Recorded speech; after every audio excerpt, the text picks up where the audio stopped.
Hello and welcome to Rise Up with Orion's podcast. Thank you so much for joining us on this beautiful day. I'm so excited to welcome a very important expert chef that is joining us today. So let me introduce you to Andrea Sprague. She's the founder and CEO of The Holistic Chef. She's an extreme expert and treat for us to have today because she has cooked in just about every health supported diet that is out there. She is a certified Walls Protocol health practitioner and specializes in cooking the Walls Protocol. She helps clients learn how to live well after a food allergy diagnosis. She shows them how to navigate the grocery store and cook delicious and satisfying meals without common allergens. I'm so excited. Andrea, welcome to the podcast. And I appreciate all the time and expertise you're willing to give us today. Great. Thank you, Tara, for having me. Yes, Andrea, tell us a little bit, or I can call you chef, however you want me to address you. I know that's how they do it in the kitchen. So tell me a little bit about kind of your journey to becoming a chef, your health journey, and a little bit more than what I just started with. Sure. Similar to a lot of people who end up kind of in a healing profession, it starts with my own illness.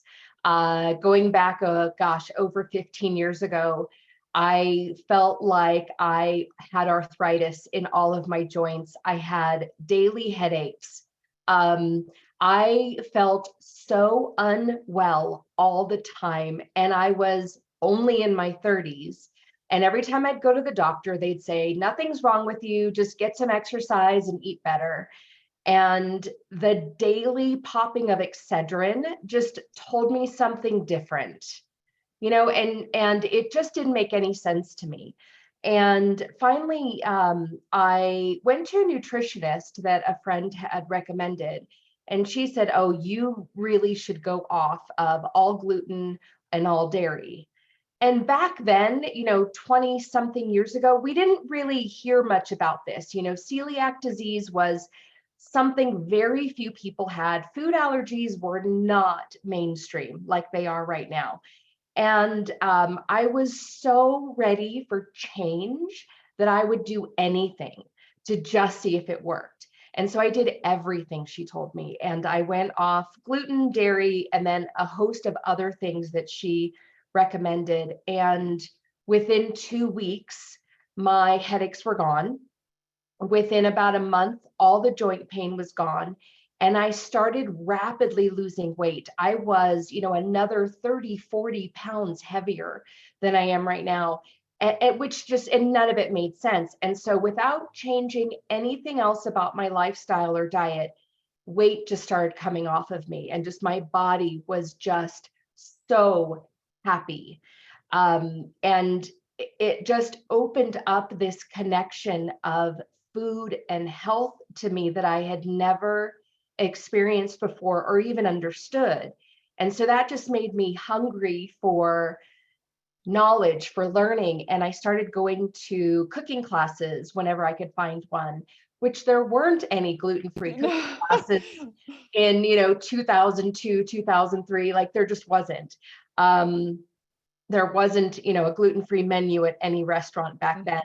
But I enrolled in a nutrition school in New York City because I was living on the East Coast at the time.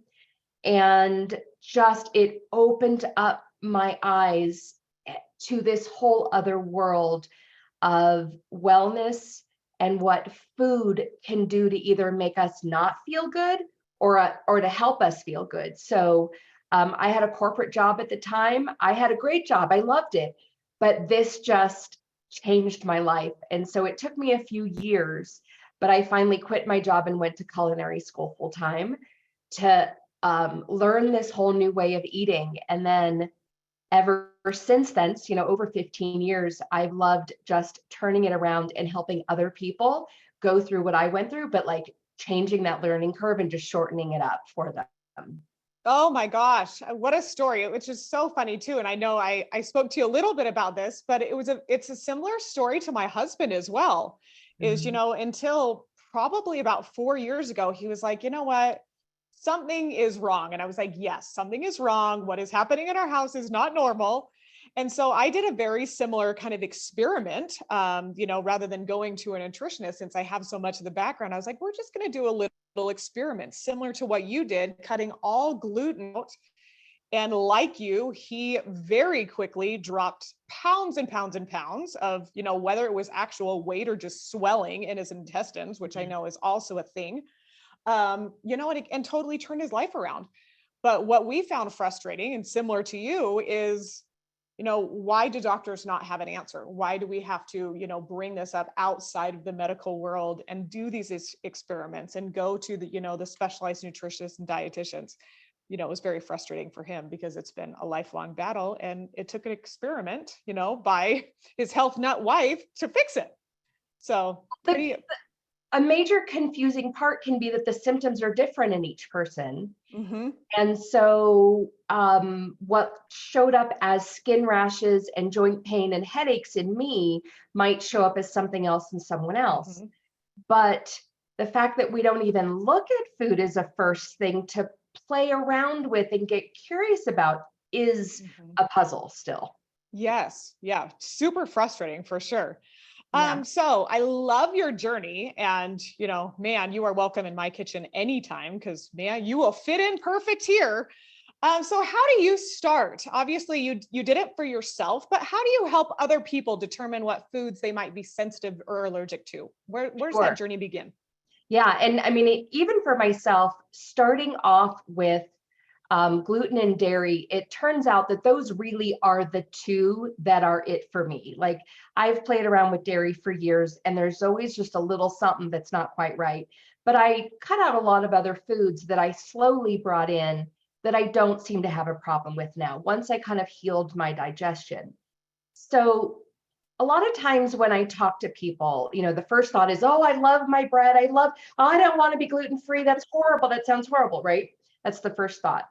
But if you really sit down, and this is what I do with people, if they're not sure what food it is, or they're not even sure if it is food, is if you really pay attention to how you feel after you eat. Most people already have a sense that there's some things that don't work for them, whether it's their belching, they're burping afterwards, and indigestion. And sometimes it's things that people don't really notice until, like, you really ask them to think about it. If people really sit and think about how they feel after they eat, they probably already have a suspicion about what food it is, right? So we start there. We start there with looking inward and getting curious about the food without worrying about, oh my God, what am I going to have to do? I'm going to have to go gluten-free, or I'm going to have to cut out my favorite foods. Like, don't think 10 steps ahead yet. Just, do you already have a suspicion about a certain food, right? We start there. Then, if people are willing to, take that food out for a week. Change up, like, think about what meal it is that you don't feel good afterwards, and change it up. Don't eat that food or that meal for just a week and see if anything changes. I had a friend who every morning she would have her smoothie, because smoothies are good for you, they're healthy, but there was something, she'd always have a headache after. So, for example, with that meal, what we do is go, okay, well, which thing is it? Is it the whole smoothie, or is it one ingredient? And we took out the banana, and then, like, tried that for a couple days. We took out something else, tried that for a couple days, changed the milk that was in there. Turns out it was the banana was giving her headaches. And the minute, Interesting. So when I work with people about this, it's, are you willing to play around with it and see how you feel when you change up certain things? You have to have a little patience and play around with something. And I mean, the big common foods are gluten, dairy, soy, corn, right? Those are the sugar. Those are the big ones. Those are a great place to start, because in most people, those are the foods they have a problem with. But sometimes it's something else. And so just having a little curiosity and being willing to take something out for a week, try something else for a week, and just play around with it is really a great place to start. Yes, and the banana is such an interesting one as well. Again, it doesn't fall within those categories that you were talking about. So again, without doing that little experiment in the kitchen, Mhm. would never have realized that. So I think that is an amazing place to start. And a lot of the time when you talk about trying to figure out the FODMAP, right? We've talked about that on our podcast before.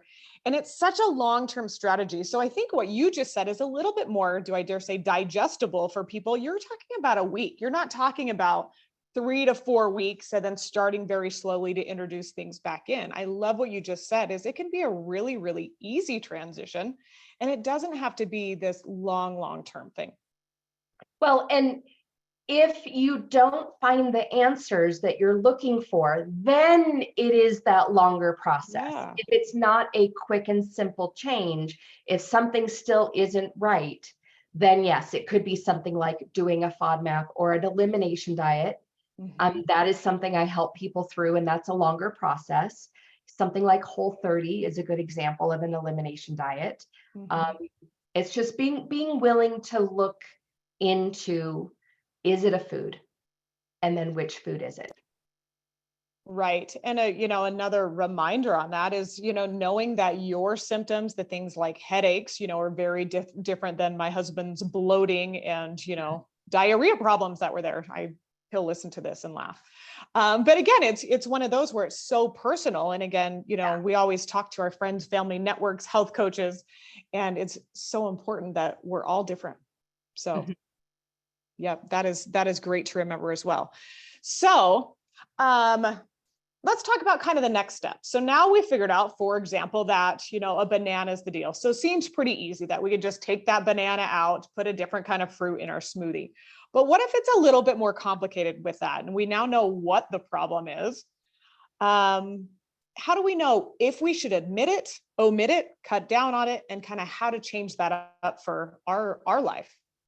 Yeah. So say it's something a little bit bigger, something a little more common in all the foods, like, say it is gluten or sugar or dairy, right? They're in everything. Mm. Corn and soy are another thing. They're kind of in everything. So if it's one of those more common foods, the first step would be to, like we were just saying, like get curious, eliminate it, see if that's the food that is you feel better once it's gone. And sometimes it might take a little more than a week to know that. And then getting rid of it for at least 30 days, right? So the gold standard for an elimination diet to really, really know if that's the food, is about 30 days to just get rid of it and avoid it. It gives your body a chance to heal, to calm down. You're really going to know if a lot of the symptoms go away, but it takes a little while for your body and inflammation to calm down. Then, if you bring it back in and you eat it for a day and you see how you feel and like some symptoms come back, okay, now you know it's really that food. So then it gets into, how do you change up what's for dinner, what's for Mhm. lunch, what's for breakfast? That's breakfast, I think, is one of the hardest ones Yep. for people. When you've had your toast or your bagel, your cereal, your oatmeal, all those things. I still struggle with traveling. Like what Mhm. do you have for breakfast, especially in a hotel when you go down to the continental breakfast and it's just all gluten. Uh, Yes. so then, I mean, there are so many foods that are out there that are naturally free of these foods, but they didn't come out of a package, right? So Yep. my breakfast this morning was, I scrambled a couple eggs with some vegetables that were left over from dinner last night. That pretty easy. There was nothing in there that I'm missing. Now, my old habit would have been to have toast with that. I'll say that there are so many great gluten-free products out there, but they're not health foods. Like, they're wonderful for a transition, but Mhm. going out and replacing everything in your kitchen, like, oh, I mean, there's really great gluten-free pasta. Jovial is a product I really, really love, that brand. There's pizza, there's bread, there's everything you can think of now. But if you're having trouble with gluten in general and your digestion is suffering, just replacing it with all of these really highly processed foods, you might still not feel well because your stomach is still going to have to digest it, and they're full of gums. And yeah. So I'll just tell you that right now. Those products are great as a transition. If you really are missing a piece of toast, if you're really missing a piece of bread, it's a great transition food to help you break the habit, but it's not something to eat every meal and every day. So really there are so many great recipes, bloggers, cookbooks that are out there that are free of the major allergen foods. Paleo is a style of cooking that is free of a lot of these things. So it really takes kind of overhauling your kitchen and your cooking to find new recipes and new ways of eating, and really just trying to avoid those foods for a while so that you can really know, is this a food to take out for a little while because you just need to heal, or is it a food that doesn't work for you anymore and it's more of a longer lifestyle change? Yes. And would you say from your experience that, over time things change? So what may be the problem today, 15, 20, 25 years from now, men, women, or children, it can change. Do you see that within your practice as well? Absolutely. Someone might feel so terrible and they might have so many symptoms and feel so off that it's really healing to take out a bunch of the inflammatory foods. But then once they've had a few months of like calming their digestion, maybe going to getting some support from a doctor, a nutritionist or something to help them heal their digestion, some of those foods might come back with no issues. And that's really wonderful if you work on healing your digestion. Sometimes a sensitivity to a food is not a forever allergy. It's not celiac, it's not an allergy. It's that your digestion is so off and so damaged that you just need some healing time. And then those foods might come back to you with no issues. So but you've got to give yourself some time to heal first. Right. Yeah. On this podcast, we've talked about kind of leaky gut in the past is, this garden hose that just has holes in it. And you need to take care of that because, the brain gut connection, the gut body connection, all of those things. I truly believe that it's one of the strongest parts, and it starts there. Yeah. So when we're browsing, obviously, we talk a lot about eating from the ground up, eating those things that are natural, not out of a box, not in the frozen aisle. What are those things as, your expertise? Do you recommend people look for if they're, flipping over a box and they're looking at the nutrition label? What are some things that they should be focusing on to really kind of pick out those different pieces that may be an issue? Well, if there's any words that you don't know what they mean or that you can't pronounce, that's probably an area to start with.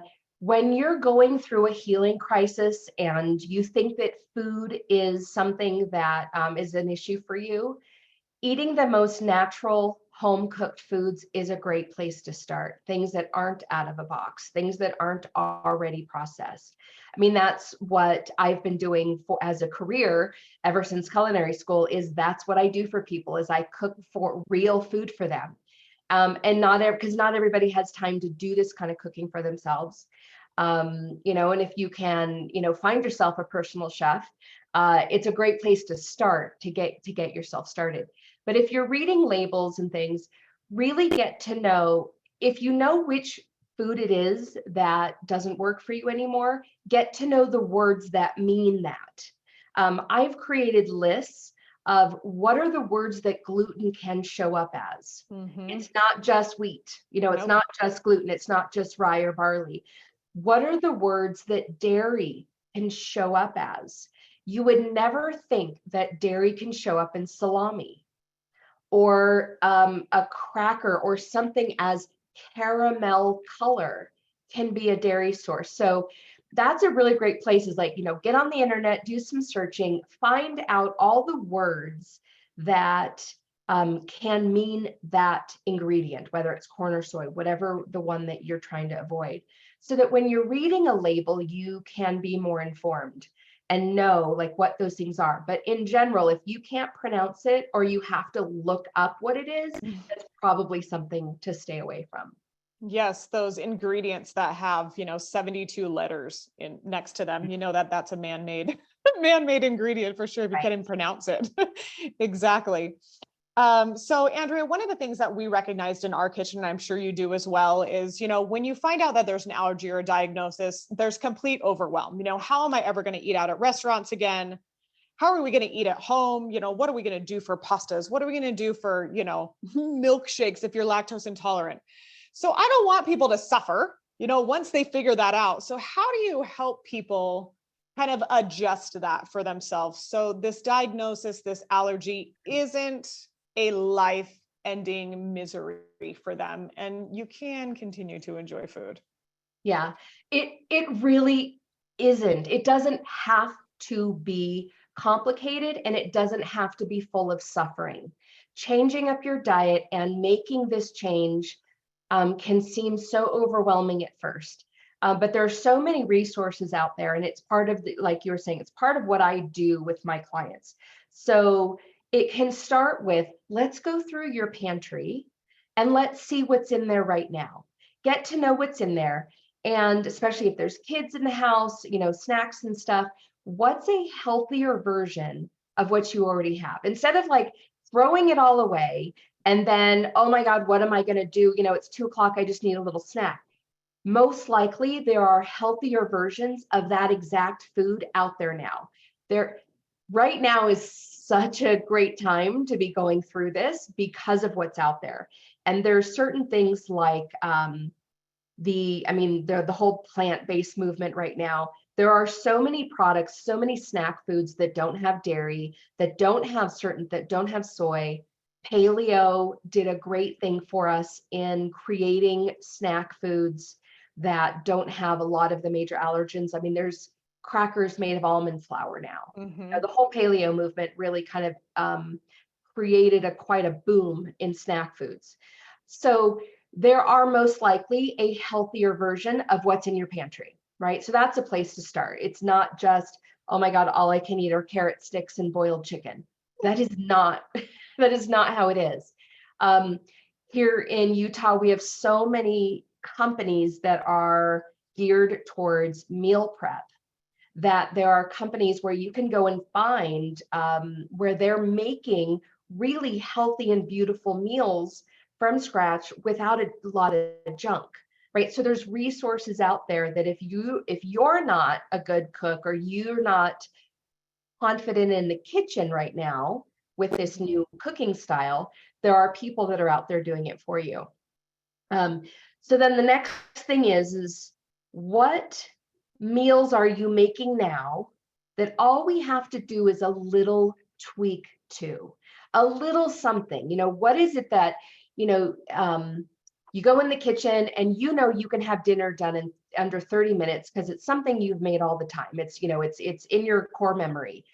But it uses flour or it uses cheese. Okay. So what's the small little tweak we can make? So you could still make that meal, but you just have one simple ingredient swap, whether it's using a little almond flour instead of regular flour, Mm-hmm.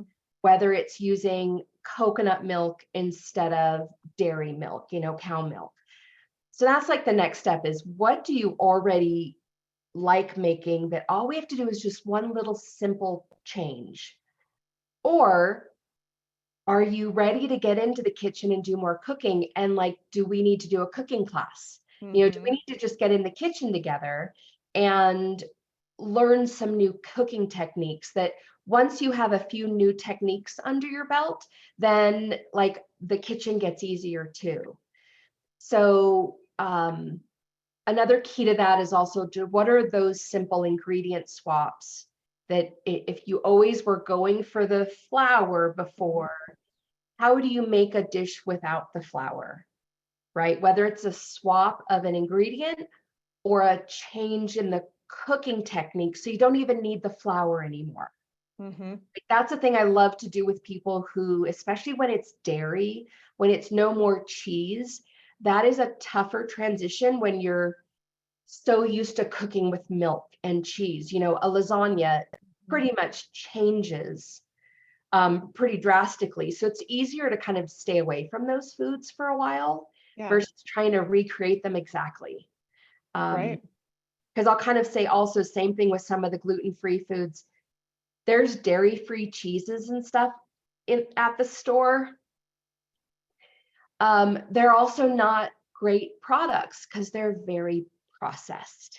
Mm-hmm. There's a lot of oils. I'll tell you, the wheat plant is pretty perfect in all of its components. The wheat has the bran and the fat and the protein.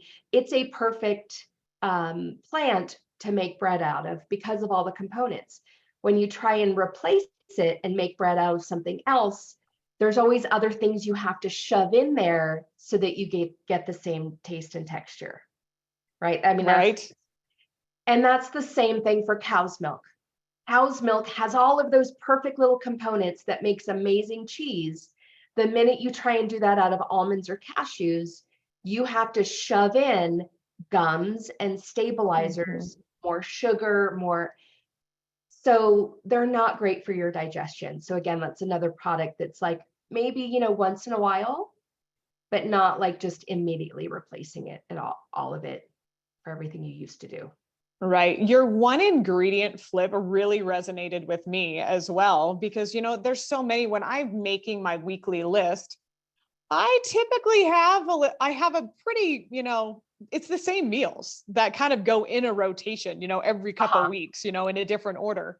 But again, you know, in talking about even, you know, going back to the old school Midwest way of cooking for my in-laws, you know, a casserole was a big deal. And putting in a cream of mushroom soup or putting in a cream of chicken soup is like standard.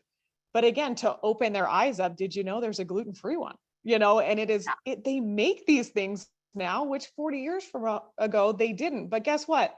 That one little can of soup doesn't change the casserole. You know, really, you can hardly even tell the difference. So again, something like that really resonated with me because we're all surviving eating gluten-free, even though only one of us has the problem, you know, and it's been a great shift for us. And I feel better too. So.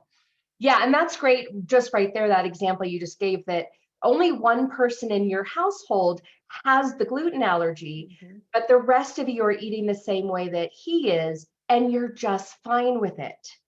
And I didn't think that we were going to. Honestly, I was like, none of us are going to survive this, you know, diagnosis. Finally, all of the wonderful things, but we do treat ourselves to croissants every once in a while because we can sneak it behind the scenes. Well, but that's such a great testimony for anyone who's listening and watching this, that it can work for the whole family.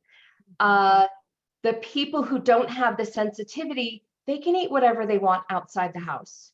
You know, when like they're out with their friends or out to dinner, like, you know, if you want a croissant, you can go do that. But the meals in the house can actually be satisfying for everyone. It just takes a little adjustment. It takes a little getting used to it.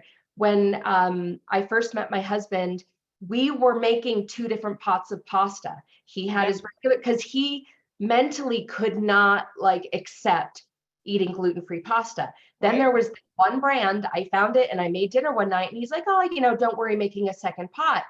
And he's never gone back. He's like, oh, this is actually not that bad. Right. But he didn't want to give it up. And let me tell you, when he has that real pasta now, he's probably like, we are just in heaven. But again, on a normal everyday Monday through Friday, we can do those things and it's okay. Yeah, absolutely.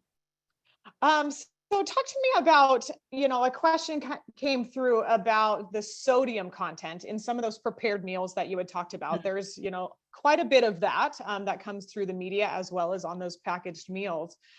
So what about that high sodium content in prepared meals? Is that something that is a reality? Are there ways, other companies that are not that way? What's your insight? Whenever it's a prepared meal, whenever it comes out of a package, there's going to be a higher sodium content. As long as that's not every meal you're eating, I don't tend to worry about that. The people that I work with are doing a lot of cooking at home and eating at home, and that's not every single meal. That's the part that, I mean, sodium, salt is not bad for us, but some of the prepackaged meals can be higher in sodium. But as long as you're balancing it with home cooked meals, in general, it's not an issue. The prepared meal companies that I have seen here in this area, I don't have too many issues with. I haven't seen a problem with the ones that I've checked out. Like I really like Vessel Kitchen. They use a little more oil than I would like, but again, like as long as that's not every single meal you're eating, you will tend to balance out. Now, I'll go back to that intuitive listening to your body. How do you feel? If you eat something and you are like, where's the water? I need something to drink, right? Like if you're finding yourself super thirsty 2 hours after, then your body just told you something, right? So your body just gave you that signal that was a higher sodium meal for you than maybe another person too. So like, I really encourage you to do that intuitive listening to what happens to you somewhere between that 1 hour to 2 hours after you eat. What signals are your body giving you? But in general, as long as you're balancing things, I have not seen problems with that. Yes, that's great. I always get thirsty in the middle of the night for some reason. Mine is like much later, but again, it's the same thing. I was like, oh my gosh, what did I have for dinner last night when I had to fill up my water cups 3 times in the middle of the night? So yes, I'm with you.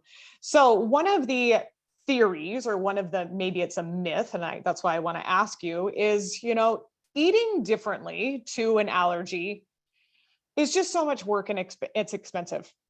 Is that a myth? If you are buying all of the replacement foods, say we're talking gluten, and you go and instead of buying a regular loaf of bread, you're buying a gluten-free loaf of bread. Yes, that gluten-free loaf of bread is higher priced. And at first, that used to be because there wasn't a lot of market for it. And so a company to use rice flour, sorghum flour, those were higher priced items. So it made sense. Now there's so much being bought and sold that not sure that they have to be higher priced anymore. But milling brown rice flour was more expensive because no one was doing it. If you go and have a burger out and you get the gluten-free bun instead of the regular bun, there's $1 surcharge on it. If you go get soy milk or almond milk at Starbucks instead of the regular milk, there's a 50-cent charge on it, right? So in general, it can appear to be more expensive. However, if I go to the grocery store and I just buy a bunch of groceries to make meals at home, forget the bread, forget the soy milk, forget any of those things, that did not cost me any more than anything else I would have bought. Because my meals, when I'm cooking at home, I don't need those upcharged ingredients. I'm just eating real food. Like, for example, last night I made a stir fry. I had some ground beef. I made some rice. I had some green beans and broccoli. I sauteed an onion. All of that was the exact same price. I did use some tamari. Tamari is a gluten-free soy sauce. So, that one bottle is usually about the same price as regular soy sauce. So when you're cooking real food, no, the cost is the same. But if I go buy pre-packaged gluten-free versions of things, yes, those might be a little more expensive. Yes. And I love what you're saying as well, is you're not traveling halfway around the world to get these ingredients, for the things that you're cooking on a regular basis. And I'm sure you're cooking it for your clients as well. You're cooking very, normal ingredients that we can get at every grocery store. It doesn't have to be a specialty store. Absolutely. That is so great. So as we're kind of winding up, I love to talk to all of our experts. Two last questions. Mhm. One of which is you're probably going to repeat yourself, which is the point. To give your best, 3 chef tips to help our community with any of these healthy transitions that you're talking about. So kind of your top 3, and then the follow up to that, which you're welcome to just continue into it, is how people can reach out to you for, recipes and have you come to their home, all the things that you bring to the table. So tell us your tips. Yeah, okay. My 3 cooking tips. One is make your kitchen a place that you like being. Look in your kitchen. Do you hate being in there? Does it feel cluttered? Is there a bunch of stuff all over the counter? Do you actually have a knife you like? Do you reach in for a pot and every time you go to the pot, you go, I really should replace this? If you make your kitchen a place you actually want to be with the tools that you need, you will enjoy being in there more. One of the things I do is there's nothing on my counters. Like the rice cookers put away, the blenders put away. Things are kind of tucked away. And then when I need them, they come out. So that when I go to chop vegetables, I actually have space on the counter. So that's one thing. Make your kitchen somewhere you love being. And if you're not sure what it is that's wrong, that is something I can do with you. If you're not quite sure, what is it that you don't like? Number 2 is start with foods that you know how to cook. Like start with the place that's the easiest for you. If you are great at stir fries, if you're great at grilling, if you're great at a certain way of cooking, start there because it's already going to feel natural to you and it's already going to feel easy to you, and slowly make little tweaks to it. And then once you feel adventurous, you could task yourself with learning one new recipe a month. Pick up, I have lots of cookbook suggestions for people who write really good recipes and their food always turns out well. Challenge yourself with buying a beautiful cookbook or a great cookbook and like learning one thing out of it a month. Because every time you teach yourself a new recipe, it's now in here. It's in your memories. It's in your in your knowledge realm, that it won't seem so hard after that. And then have foods around that are easy. Like have things in your house that you can whip up a quick meal, so that it's not, oh, there's nothing, I'm just going to DoorDash tonight, or I'm just going to eat the pizza the kids are eating, even though I know it doesn't make me feel good. Always have foods in the house that are a quick and easy meal for you, that are safe for you. And then what was the second part? Is about me, right? About Yes. How do we get hold of you? Yeah. Again, we're just we're touching the surface. You have so much in there that you can offer. So how do we get hold of you? And absolutely. So my company is called The Holistic Chef. So it's theholistichef.com. And like we've said, I help people with, actually cooking the meals for you. But I do so much more than that, where if you want to overhaul your kitchen, your pantry, or like we were saying at the beginning, you're not sure what food it is, or you're not sure how to make changes. Like I do that with people, where I come to your house, we go through and look at everything in the cupboards and stuff, or I make suggestions for dietary changes, or we can do it virtually too. We can do it over Zoom. I'm all over Instagram at holistic chefs. And like I've just designed a 21-day email program, a coaching program that'll take you step by step of how to actually go gluten-free, how to actually go dairy-free. Like I've got all the steps for you. Email Andrea at theholistichef.com, but just go look, my website's a great place to start with. Oh my gosh, so fantastic. Like I said, I just want you here for all your recipes in my kitchen, and I'm with you. There is nothing on my counters here. So it would be a clean slate for you to just dig right into. But again, always those new recipes I'm dying for. So do you have your own recipe book, or do you have a couple resources that you love for recipes? I do. I have created a whole online cooking program, a cooking course on how to cook gluten-free. Some of my best recipes are in there. I do have a couple cookbooks. I've got a Thanksgiving cookbook, and it's a digital download. You download it and you can print it, or you can look at it on your computer. I have a snacks cookbook, and everything is gluten and dairy free. And everything is low sugar, like natural sugar. And things like that. And then all of that is also on my website. Oh my gosh, so fantastic. Chef, I want to thank you so much for joining our podcast today. Like I said, I'm sure for those of us that are at the lunch hour, we're thinking about it now. So I appreciate that. And I'm sure there will be other questions after that. I will post your contact information in the show notes for the podcast. But I want to say thank you so much for joining us today. And welcome everyone to circle back next month. We're going to continue our diabetes prevention series, moving into the movement, the physical activity of that. So hopefully everyone will join back then. And I hope you all have a great rest of your week and weekend ahead. And Andrea, thanks again. Great. Thank you. It's good to be here. Have a great day. Bye-bye.